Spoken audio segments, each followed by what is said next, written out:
अध्याय 4। वह फिर झील के किनारे उपदेश देने लगा और ऐसी बड़ी भीड़ उसके पास इकट्ठी हो गई कि वह झील में एक नाव पर चढ़कर बैठ गया और सारी भीड़ भूमि पर झील के किनारे खड़ी रही। और वह उन्हें दृष्टांतों में बहुत सी बातें सिखाने लगा और अपने उपदेश में उनसे कहा, सुनो, एक बोने वाला बीज बोने निकला। बोते समय कुछ मार्ग के किनारे गिरे और पक्षियों ने आकर उसे चुग लिया। कुछ पथरीली भूमि पर गिरा जहां उसको बहुत मिट्टी ना मिली और गहरी मिट्टी ना मिलने के कारण जल्द उग आया, और जब सूर्य निकला तो जल गया और जड़ ना पकड़ने के कारण सूख गया। कुछ झाड़ियों में गिरा और झाड़ियों ने बढ़कर उसे दबा लिया और वह फल ना लाया। परंतु कुछ अच्छी भूमि पर गिरा और वह उगा और बढ़कर फलवंत हुआ, और कोई 30 गुना, कोई 60 गुना और कोई 100 गुना फल लाया। तब उसने कहा, जिसके पास सुनने के लिए कान हो वह सुन ले। जब वह अकेला रह गया तो उसके साथियों ने उन 12 समेत उससे इन दृष्टांतों के विषय में पूछा। उसने उनसे कहा, तुमको तो परमेश्वर के राज्य के भेद की समझ दी गई है, परंतु बाहर वालों के लिए सब बातें दृष्टांतों में होती हैं, इसलिए कि वे देखते हुए देखें और उन्हें सुझाई ना पड़े, और सुनते हुए सुने भी और ना समझे। ऐसा ना हो कि वे फिरे और क्षमा किए जाएं।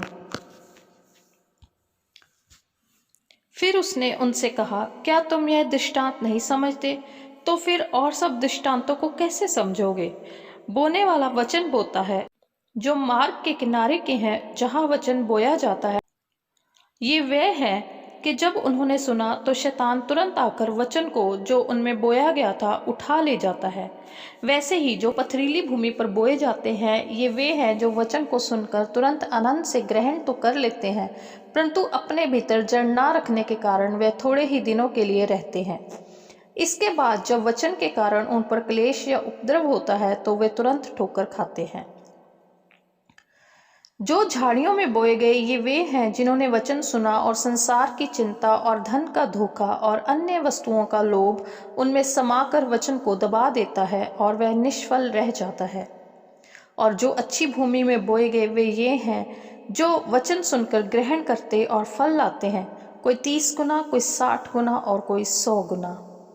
उसने उनसे कहा, क्या दिए को इसलिए लाते हैं कि पैमाने या खाट के नीचे रखा जाए?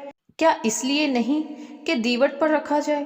क्योंकि कोई वस्तु छिपी नहीं, परंतु इसलिए है कि प्रगट हो जाए, और ना कुछ गुप्त है, पर इसलिए है कि प्रगट हो जाए। यदि किसी के सुनने के कान हो तो वह सुन ले। फिर उसने उनसे कहा, चौकस रहो कि क्या सुनते हो। जिस नाप से तुम नापते हो उसी से तुम्हारे लिए भी नापा जाएगा और तुमको अधिक दिया जाएगा। क्योंकि जिसके पास है उसको दिया जाएगा, और जिसके पास नहीं है उससे वह भी जो उसके पास है ले लिया जाएगा। फिर उसने कहा, परमेश्वर का राज्य ऐसा है जैसा कोई मनुष्य भूमि पर बीज छांटे और रात को सोए और दिन को जागे, और वह बीज ऐसे उगे और बढ़े कि वह ना जाने। पृथ्वी आप से आप फल लाती है, पहले अंकुर, तब बाल, और तब बालों में तैयार दाना।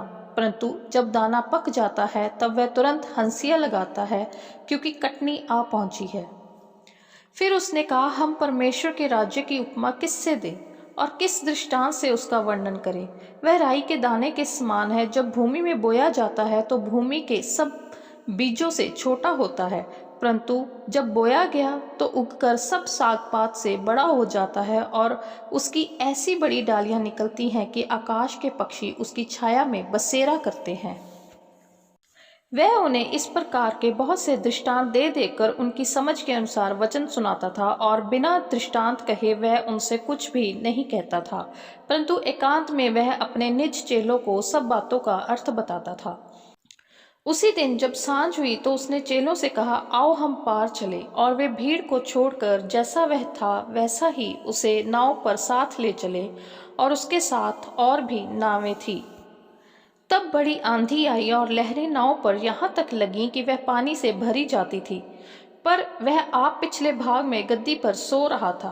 तब उन्होंने उसे जगाकर उससे कहा, हे गुरु, क्या तुझे चिंता नहीं कि हम नष्ट हुए जाते हैं? तब उसने उठकर आंधी को डांटा और पानी से कहा, शांत रह, थम जा। और आंधी थम गई और बड़ा चैन हो गया।